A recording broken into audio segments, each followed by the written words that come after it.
Netanyahu has learnt from the Western response, from the US and British and European response to Gaza, is carry on killing. He's been given a series of green lights by Biden, by Rishi Sunak, and now by Itamar in Britain, and the European leadership, Germany, Brussels, that there is no consequences for him for committing war crimes, atrocities, massacres in Gaza. And if Israel doesn't suffer, hasn't been sanctioned for those, then he feels safe to be able to unleash a military force in the West Bank. By and large, the West is going along with Netanyahu, whatever he does. I mean, even though what Netanyahu is allowing to happen is completely against international law, completely against official Western policy, there are no complaints, there are no sanctions, they can carry on selling him arms, and occasionally a settler gets sanctioned. That's the best they can do. And it amazes me that if you compare the current crop of Western leaders, Biden and Starmer, and before him Rishi Sunak, with Thatcher and Reagan 40 years ago. Now, Thatcher and Reagan, as I recollect, were not that left-wing, they weren't that progressive, put it mildly. They were right-wing, hardline leaders. Yet they would not allow Israel to break international law, or they sent massive signals. I remember, Reagan, for instance, could have rang up Begin and said, stop committing atrocities in southern Lebanon, and he stopped within half an hour because he knew he had to listen. These guys, Biden, Starmer, Sunak, they're nowhere. Thatcher stopped arms sales to Israel. Begin rang up to complain. She wouldn't even take his call. And so why if you look at thinking about the West Bank, it's an absolute, every red line is being broken in the West Bank.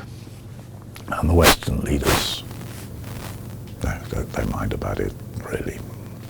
2 days ago, Benjamin Netanyahu sort of sent out a huge signal about what he wanted to do. He at some kind of conference, he produced a map of the Middle East, and that was Israel, and it included Gaza, the West Bank, the Golan Heights.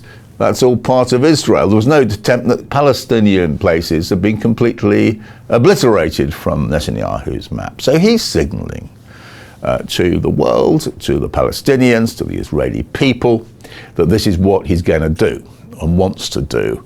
And at the same time, he's declared, or Israeli sources are saying, this is now a second front for us at the West Bank. They've been quite open about their motives, and I'm staggered that Western leaders who claim to believe in a two-state solution and recognize international law, which is actually the West Bank is occupied territory, not just occupied, illegally occupied territory. That's what the International Court of Justice says. That's what Britain, even the United States have signed up to, but they're out to destroy that. Very interesting too that Adelson, the former US ambassador to Israel, who's very close to Trump, has just published a book talking about a one-state solution in which Palestinians, needless to say, don't have the vote. You have to reach a judgment now that Benjamin Netanyahu, the Prime Minister, is out of control. He's fighting a war in Gaza. There's the continued tension. It nearly flared up into a full-scale war in Lebanon. But now he's launched a third front, or what he calls a second front now that Lebanon has calmed down a bit. I think that there are a number of answers. There's the personal answer. Netanyahu needs war to continue to save his skin politically. He knows at the moment he ceases to be Prime Minister, he will face a massive corruption charges. But there's also the bigger agenda, which is Eretz Israel, this much larger Israel, which encompasses all of the West Bank and Gaza, as well as 48 Israel, and probably quite a bit of Lebanon you'll find before too long. And I think that is the agenda which everything we know about Prime Minister Netanyahu suggests that he wants. And he's been unable to do it. I've been doing quite a lot of reporting from the West Bank over the last, more than the last year. So I was inside the West Bank before October the 7th and afterwards, so I've seen both. Let's not forget that the situation was dreadful in the West Bank before October the 7th, with incursions, with the erasure of Palestinian villages, settler attacks, all being licensed by the Netanyahu government, with Bezalel Smotrich, the civil administrator, able to determine the future of Palestinian villages and building plans, and turning a blind eye to settler violence. And so did the Western powers, which claim to support the rule of law. After October the 7th, I returned then, and a new climate of fear, with settlers really quite openly talking about another Nakba. I travelled up into the hills and visited the villages where it was during the olive season, where the olives were being burnt, animals were being shot, the farmers were being prevented from getting onto their fields. The whole of the economy of the West Bank, this is 6 months ago, had been closed down. In other words, the people couldn't work in Israel. All the settlements, an essential part of employment, the banking system had in effect stopped. And it was a very, very dire situation indeed. And now it's getting worse and worse. In the last few days, Israel seems to have declared that the West Bank is a second front alongside Gaza, and started to launch a fresh wave of vicious attacks. And you've got to ask what comes next. From having visited the West Bank repeatedly since October the 7th last year, you have to ask now whether the Israeli government has an agenda to do to the West Bank what it's already done to Gaza.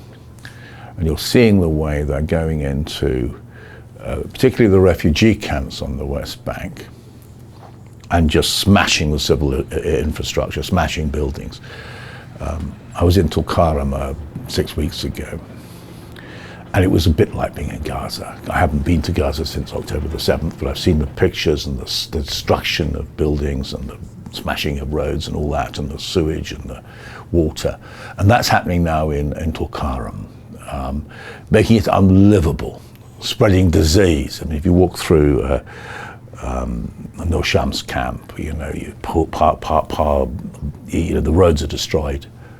People, sort of cars are going like that, in brackish water because the sewage works have been smashed, and they send in bulldozers now, which dig up the roads and dig up the civic infrastructure, including the sewage.